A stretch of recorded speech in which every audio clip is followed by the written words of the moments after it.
One thing that's unique to the early spring garden is working with bare root plants.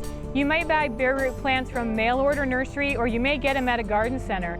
But either way, they're going to come to you with their roots packed in damp sphagnum moss or possibly damp newspaper. Once you purchase your plants, open those bags and inspect the root system. Make sure that the roots are still moist. If they're not, then add some water and re-wet them. Plants need to stay cool and moist until you're ready to plant them. And ideally, your plants should not have started growing by the time you are getting them in the ground.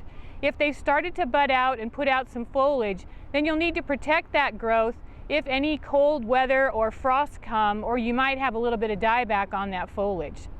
Once you're ready to get your plants in the ground, soak the roots in a bucket of water. For woody plants or perennials, 10 to 20 minutes is good. If you're working with small fruit trees, you can even leave the plants in a bucket of water for a few hours. This will help to rehydrate the root system and get them off to a good start once they're in the ground.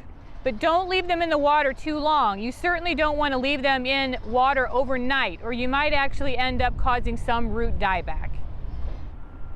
When you're ready to plant, dig a wide, shallow planting hole. You want it to be wide enough to encompass the width of the roots without having to bend them or shove them into the planting hole. Create a mound in the center of the planting hole and place your plants on the top of the mound, draping the roots down the sides. Then gently backfill soil around the root system and firm it up so that your plants are nice and secure in the ground. If the root system is small, then make sure you plant it at a depth so that the first roots are just below the soil surface. Once they're in place, give them a good deep watering and really soak that soil and that root system down. Finally, apply a 2 to 3 inch layer of mulch around the plants. This will help to conserve the soil moisture and help to get your plants off to a good start.